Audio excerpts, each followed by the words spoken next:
আসসালামু আলাইকুম প্রিয় ভিউয়ার্স, জানিয়ে দেব আমাদের হাতে থাকা সর্বশেষ আপডেট আন্তর্জাতিক সংবাদ। লেবাননে ইসরায়েলি ভয়াবহ হামলা, যুদ্ধ ছড়িয়ে পড়ার সংখ্যা রয়েছে। অন্যদিকে এক বছরের মধ্যে সবচেয়ে ভয়াবহ বিমান হামলা ইসরায়েলের। আরও জানিয়ে দেব লেবাননে ইসরায়েলের সন্ত্রাসী হামলাকে ইসরায়েলের পতনের লক্ষ্য বললেন প্রতিরোধ নেতৃবৃন্দ। জানিয়ে দেব এবার ব্যবধান বাড়াতে মরিয়া কমলা ও ট্রাম্প। অন্যদিকে নেতানিয়াহুকে হত্যার পরিকল্পনার সন্দেহে ইসরায়েলের এক নাগরিক গ্রেপ্তার। এবং সর্বশেষ জানিয়ে দেব লেবাননে বিস্ফোরিত পেজার বানিয়েছিল ছদ্মবেশী ইসরায়েলি কোম্পানি। এতক্ষণ শুনছিলেন সংবাদ শিরোনাম, এবার বিস্তারিত। ভিডিওটি ভালো লাগলে অবশ্যই লাইক করবেন, সাবস্ক্রাইব করে আমাদের সাথেই থাকবেন এবং কে কোথা থেকে আমাদের ভিডিও দেখছেন অবশ্যই কমেন্টস বক্সে জানিয়ে দিবেন। লেবাননে ইসরায়েলের ভয়াবহ হামলা, যুদ্ধ ছড়িয়ে পড়ার সংখ্যা। দক্ষিণ লেবাননে হিজবুল্লাহ যোদ্ধাদের লক্ষ্য করে দেশটিতে বিমান হামলা চালিয়েছে ইসরায়েলি সামরিক বাহিনী। তারবিহীন যোগাযোগ যন্ত্র, পেজার ও রেডিও বিস্ফোরণের পর দেশটির দক্ষিণ অঞ্চলের এ হামলা চালায় ইসরায়েল। এই ঘটনায় তাৎক্ষণিকভাবে হতাহতের খবর সামনে আসেনি। এছাড়া উত্তেজনা ও সংঘাত আরও না বাড়ার সংযমের আহ্বান জানিয়েছে যুক্তরাষ্ট্র ও যুক্তরাজ্য। শুক্রবার এক প্রতিবেদনে এই তথ্য জানিয়েছে বার্তা সংস্থা রয়টার্স। প্রতিবেদনে বলা হয়েছে, গত প্রায় এক বছরের যুদ্ধের মধ্যে ইসরায়েল যুদ্ধ বিমানগুলো গভীর রাতে দক্ষিণ লেবাননের সবচেয়ে তীব্র হামলা চালিয়েছে। পশ্চিমাদের পক্ষ থেকে সংযমের আহ্বানের মধ্যে হওয়া এই হামলা ইসরায়েল এবং লেবাননের সশস্ত্র গোষ্ঠী হিজবুল্লাহর মধ্যে সংঘর্ষে আরও বাড়িয়ে তুলেছে। হোয়াইট হাউস বলেছে, সংকটের কূটনৈতিক সমাধান অর্জন সম্ভব এবং সেটিই জরুরি। এছাড়া ইসরায়েল ও হিজবুল্লাহর মধ্যে অবিলম্বে যুদ্ধবিরতির আহ্বান জানিয়েছে ব্রিটেনও। হোয়াইট হাউসের মুখপাত্র কারিন জ্যাপিয়ারের এক ব্রিফিংয়ে বলেছে, সংঘাত উত্তেজনা সম্ভাব্য বৃদ্ধির বিষয়ে ভীত এবং উদ্বিগ্ন যুক্তরাষ্ট্র। এদিকে ইসরায়েলি সামরিক বাহিনী বলছে, গভীর রাতে চালানো এই অভিযানে তাদের যুদ্ধ বিমানগুলো 2 ঘন্টারও বেশি সময় ধরে দক্ষিণ লেবাননের শত শত মাল্টিপল রকেট লঞ্চার ব্যারেলে আঘাত করেছে। সেগুলো কিছুক্ষণের মধ্যেই ইসরায়েলের দিকে নিক্ষেপ করা হতো।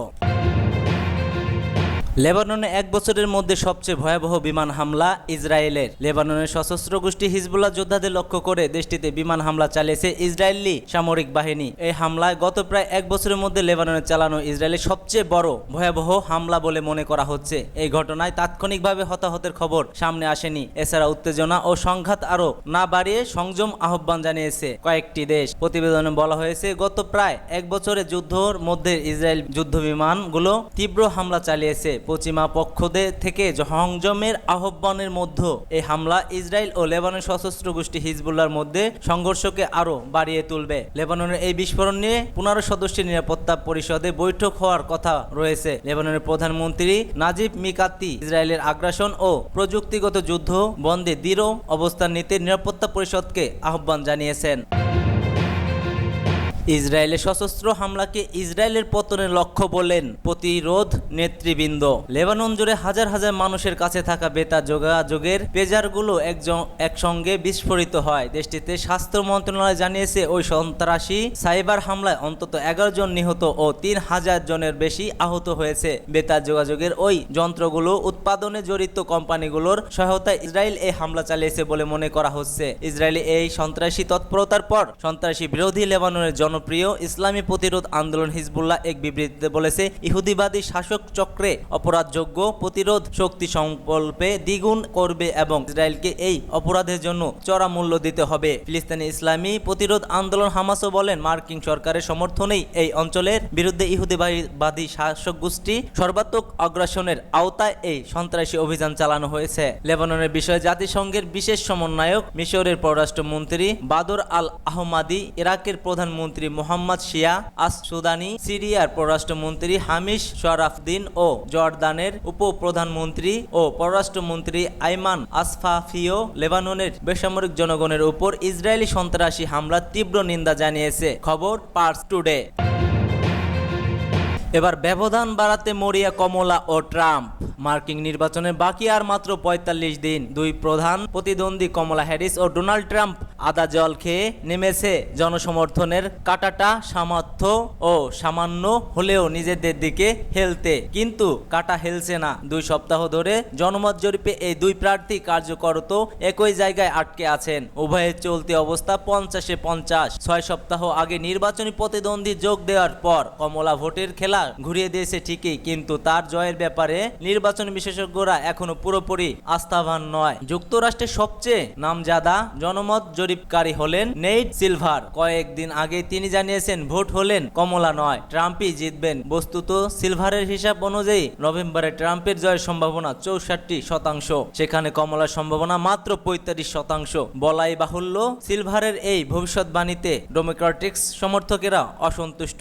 আত্মক্ষেপ সমর্থন করে সিলভার অবশ্যই বলেছে, সব তথ্য উপাত্ত মাথায় রেখেই তিনি এমন সিদ্ধান্ত পৌঁছেছেন। তার ধারণা 2016 সালে হিলারি ক্লিনটন যেমন মোট ভোটের হিসাবে অনেক এগিয়ে থেকেও ইলেকটোরাল ভোটের পরাস্ত হয়েছেন, তেমনি কমলার ক্ষেত্রেও এই ঘটনা ঘটতে পারে। নানা মহলের আলোচনার শিকার হয়ে অথবা নতুন উপাত্ত হাতে পেয়ে নেইট সিলভার অবশ্যই তার মত বদলেছেন। ট্রাম্পের সঙ্গে সফল বিতর্কের পর সামান্য হলেও কমলার জনসমর্থন বেড়েছে। সে উপাত্তের ভিত্তিতে সিলভারের নতুন নির্বাচনী মডেলে এই মুহূর্তে কমলা ও ট্রাম্পের জয়ের সম্ভাবনা 50-50। 2020 সালের নির্বাচনে ট্রাম্পের সমর্থকদের একটি চেষ্টা ছিল ভোট গণনার সত্যতা অস্বীকার করা। জানা গেছে এবারের নির্বাচনে রিপাবলিকান পার্টি 60টি ব্যালট গ্রাউন্ড অঙ্গরাজ্যে নির্বাচনী ভোট কমপক্ষে 230 জন প্রতিনিধি মনোনয়ন দিয়েছে, যার গত নির্বাচনে ফলাফল অস্বীকার করেছিল। কমলাকে ভোটের হারাতে না পারলে এই নির্বাচন অস্বীকারীরা চাতুরীর আশ্রয় নেবে, সেই কথা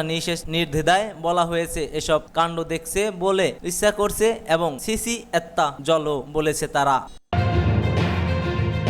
নেতানিয়াহুকে হত্যার পরিকল্পনার সন্দেহে ইসরায়েলের এক নাগরিক গ্রেপ্তার। ইসরায়েলের প্রধানমন্ত্রী বেনিয়ামিন নেতানিয়াহুকে হত্যার পরিকল্পনার সন্দেহে এক নাগরিককে গ্রেপ্তার করেছে পুলিশ। গ্রেপ্তার হওয়া এই ব্যক্তি ইরানের এজেন্ট হিসেবে কাজ করেছিলেন বলে দাবি করেছে ইসরায়েলি গোয়েন্দা সংস্থা। বার্তা সংস্থা এএফপির উদ্ধৃত করে এ খবর দিয়েছে হিন্দুস্তান টাইমস। এতে বলা হয়, ইসরায়েলের প্রধানমন্ত্রী সহ তার মন্ত্রী পরিষদের বেশ কয়েকজনকে হত্যার পরিকল্পনা ওই ব্যক্তিকে নিয়োগ করেছিল ইরানের গোয়েন্দারা। এই ব্যক্তিকে চোরাচালানকারীদের মাধ্যমে 2 বার ইরানে পাঠানো হয়েছিল।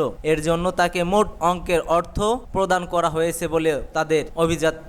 দেশটির সরকারি বিবৃতিতে বলা হয়েছে, প্রধানমন্ত্রী সহ ইসরায়েলের প্রতিরক্ষা মন্ত্রী ইয়োভি গ্যালেন্টিওকে হত্যার জন্য টার্গেট করা হয়েছিল। লেবাননের নজিরবিহীন পেজার এবং ওয়াকিটকি বিস্ফোরণের পর এই অভিযোগ প্রকাশ করলে ইসরায়েল হিজবুল্লাহকে টার্গেট করে এসব হামলা চালানো হয়েছে বলে অভিযোগ করেছে লেবাননের যোদ্ধা গোষ্ঠীটি। ভয়াবহ এই পেজার এবং ওয়াকিটকি বিস্ফোরণে নিহত হয়েছে মোট 32 জন। এছাড়া এ ঘটনায় 3000-এরও বেশি মানুষ আহত হয়েছে বলে জানিয়েছে বৈরুত্য স্বাস্থ্য মন্ত্রণালয়। আগস্টের তদন্তে জানা যায়, গ্রেপ্তারকৃত ব্যক্তিকে একটি ট্রাকে করে ইরানে পাচার করা হয়েছিল। ইরানে থাকাকালীন তিনি সেখানকার গোয়েন্দা এজেন্টের সাথে সাক্ষাৎ করেন, যারা তাকে ইসরায়েলের মাটিতে তাদের এজেন্টার হিসেবে নিযুক্ত করেছেন। বিস্ফোরিত পেজার বানিয়েছিল ছদ্মবেশী ইসরায়েলি কোম্পানি। আর একটু সহজ করে বললে, বিএসি আসলে ইসরায়েলি মালিকা অধীন ছদ্মবেশী কোম্পানি। নাম প্রকাশে অনিচ্ছুক 3টে গোয়েন্দা সূত্রে বরাতে জানা গেছে, ইসরায়েলের বিএসি ছাড়াও আরও 2টি ছদ্ম কোম্পানি তৈরি করেছিল, যাতে করে যারা পেজার উৎপাদন করে তাদের পরিচয় গোপন করা যায়। বিএসি অন্য গ্রাহকদের জন্য নিয়মিত পেজার তৈরি করার সময় হিজবুল্লাহর জন্য আলাদাভাবে কিছু পেজার তৈরি করেছিল এবং সেগুলোর মধ্যে বিস্ফোরিতযুক্ত ব্যাটারি ছিল। পেজারগুলোকে 2022 সালের দিকে প্রথমে একটি ছোট চালানে লেবাননে পাঠানো হয়। হিজবুল্লাহ 3টি সূত্র জানিয়েছে, নাসরুল্লাহ হিজবুল্লাহর ভেতরে মোবাইল ফোন নিষিদ্ধ করেন এবং বেশি বেশি পেজার ব্যবহারের উপর জোর দেন। একই সঙ্গে মোবাইল ফোনের মাধ্যমে গুরুত্বপূর্ণ আলাপ না করার নির্দেশও দেন তিনি। তার নির্দেশনার পর থেকে লেবাননের পেজারের চালান উল্লেখযোগ্য বৃদ্ধি পেয়েছে। হাজার হাজার হিজবুল্লাহ কর্মকর্তা ও সদস্যদের মধ্যে পেজারের ব্যবহার ব্যাপক বেড়ে গেছে বলেও জানিয়েছেন 2 মার্কিন গোয়েন্দা কর্মকর্তা।